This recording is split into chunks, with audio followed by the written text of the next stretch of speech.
ಕೆರೆಬೇಟೆ ಹೆಂಗಿತ್ತು? ಕೆರೆಬೇಟೆ ಸಿನಿಮಾ ಈಗ ಜಸ್ಟ್ ನೋಡಿದೆ ನಾನು. ತುಂಬ ಒಳ್ಳೆ ಸಿನಿಮಾ ಮಾಡಿದ್ದಾರೆ. ನನಗೆ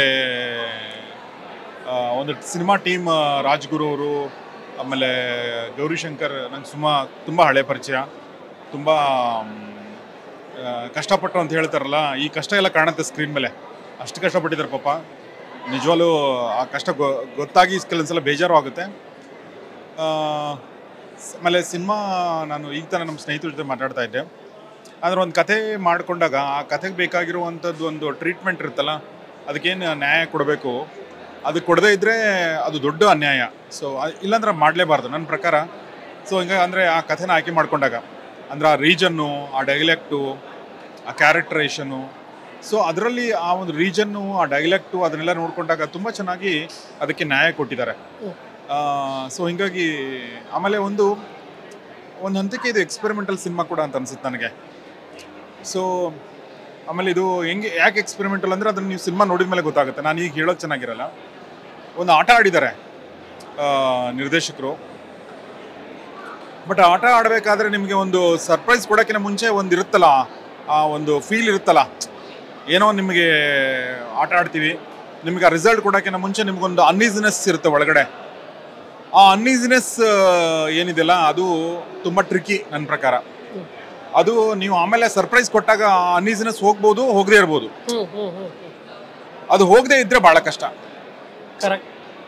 ಅದು ಹೋಯ್ತು ಅಂದ್ರೆ ಹೌದಾ ಅಂತೇಳಿ ತಮಾಷೆ ಮಾಡಿ ನಗ್ಬೋದು, ಖುಷಿ ಆಗುತ್ತೆ. ಸೊ ಆ ದೃಷ್ಟಿಯಿಂದ ಒಂದು ಸಣ್ಣ ರಿಸ್ಕ್ ಕೂಡ ಈ ಸಿನಿಮಾ ನನ್ನ ಪ್ರಕಾರ. ಬಟ್ ಅಂದರೆ ಕಥೆ ಹೇಳೋ ಘಾಟಿ, ಕಥೆ ಹೇಳೋ ರೀತಿನಲ್ಲಿ ಹೇಳ್ತಾ ಇರೋದು ನಾನು. ಬಟ್ ಏನು ಕಥೆ ಹೇಳಿದ್ದಾರೆ ಅದು ಅದ್ಭುತವಾಗಿದೆ. ಏನು ಸ್ಕ್ರೀನ್ ಪ್ಲೇ ಮಾಡ್ಕೊಂಡಿದ್ದಾರೆ ಅದು ತುಂಬ ಚೆನ್ನಾಗಿ ಮಾಡಿದ್ದಾರೆ. ಮತ್ತು ನಮ್ಮ ಗೌರಿಶಂಕರ್ ಅವರು ತುಂಬ ಕಷ್ಟಪಟ್ಟಿದ್ದಾರೆ. ತುಂಬ ಜಾಸ್ತಿ ಕಷ್ಟಪಟ್ಟರು ನನ್ನ ಪ್ರಕಾರ ಹೀರೋಯಿನು. ಅವ್ರ ಹೆಸರೇನು? ಬಿಂದು ಸಾರಿ. ತುಂಬ ಕಷ್ಟಪಟ್ಟಿರೋದು ಹೀರೋಯಿನ್ ಅನ್ಸುತ್ತೆ. ಯಾಕೆಂದರೆ ಪಾಪ ಭಾಳ ಏಟ್ ತಿಂದಿದ್ದಾರೆ. ಅದು ಏಟ್ಗಳೆಲ್ಲ ನಿಜವಾಗ್ಲೂ ಬಿದ್ದಿದೆಯಾ ಅಂತ ಕೆಲವೊಂದ್ಸಲ ಡೌಟ್ ಆಗುತ್ತೆ ನನಗೆ. ಮತ್ತು ಗೌರಿಶಂಕರ್ ಕೂಡ ಅಷ್ಟೇ ಕಷ್ಟಪಟ್ಟು ಮಾಡಿದ್ದಾರೆ ಸಿನಿಮಾನ. ಒಳ್ಳೆಯದಾಗಲಿ ತಂಡಕ್ಕೆ, ನಿರ್ಮಾಪಕರಿಗೆ ಮುಖ್ಯವಾಗಿ. ಕನ್ನಡದ ಒಳ್ಳೆ ಸಿನಿಮಾಗಳನ್ನ ನೋಡಿ ನಮ್ಮ ಜನ ಯಾವಾಗಲೂ ಕೈ ಬಿಡಲ್ಲ. ನನಗೆ ಅದ್ರ ಬಗ್ಗೆ ನಂಬಿಕೆ ಇದೆ. ಕೈ ಬಿಟ್ಟಿದ್ದಾರೆ ಅಂದರೆ ನಮ್ಮ ಹತ್ರ ಏನೋ ತಪ್ಪಿದೆ ಅಂತ ಅರ್ಥ. ಸೊ ಹೀಗಾಗಿ ಈ ಸಿನಿಮಾನೂ ಕೂಡ ಕೈ ಹಿಡಿತಾರೆ ಅಂತ ನಾನು ಅನ್ಕೋತೀನಿ. ಸೊ ಕೆರೆಬೇಟೆ ತಂಡಕ್ಕೆ ಒಳ್ಳೆಯದಾಗಲಿ. ನಮಸ್ಕಾರ, thank you very much. Sir, ಇವಾಗ ಪತ್ರಕರ್ತರಾಗಿ ಎಷ್ಟೋ ಚಿತ್ರಗಳಿಗೆ ವಿಮರ್ಶೆ ಮಾಡಿರ್ತೀರಾ, ಹಾಗೆ ರೇಟಿಂಗ್ ಕೂಡ ಕೊಟ್ಟಿರ್ತೀರಾ.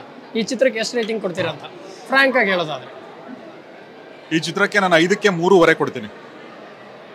ಕಂಟೆಂಟ್ ಇದೆ ಅಂತ ಅಂತೀರಾ? 100% ಕಂಟೆಂಟ್ ಇದೆ. 100% ಒಳ್ಳೆ ಸಿನಿಮಾನೇ. ಆದರೆ ನಾನು ಹೇಳಿದ್ನಲ್ಲ, ನೀವು ಒಂದು ಸರ್ಪ್ರೈಸ್ ಕೊಟ್ಟು, ಒಂದು ತಮಾಷೆ, ಒಂದು ಆಟ ಆಡಿ, ಪ್ರೇಕ್ಷಕರ ಜೊತೆ ಒಂದು ಆಟ ಆಡಿದ್ದೀರಾ ನೀವು. ಆ ಆಟ ಆಡಿದ ಮೇಲೆ ಅದಕ್ಕೆ ರಿಸಲ್ಟ್ ನೀವೇನು ಹೇಳ್ತೀರಾ ಅದು ಹೇಳಿದ ಮೇಲೆ ಪ್ರೇಕ್ಷಕನಿಗೆ ಏನು ಅನಿಸುತ್ತೆ ಅನ್ನೋದ್ರ ಮೇಲೆ ನಿಮ್ಮ ಸಿನಿಮಾ ಅದ್ರ ಮೇಲೆ ನಿಂತಿದೆ ಅಂತ ಅನಿಸುತ್ತೆ. ಸೊ ಪ್ರೇಕ್ಷಕನಿಗೆ ಖುಷಿ ಆಗಲಿ ಅನ್ನೋದು ನನ್ನ ಹಾರೈಕೆ. Thank you sir, thank you so much. Thank you.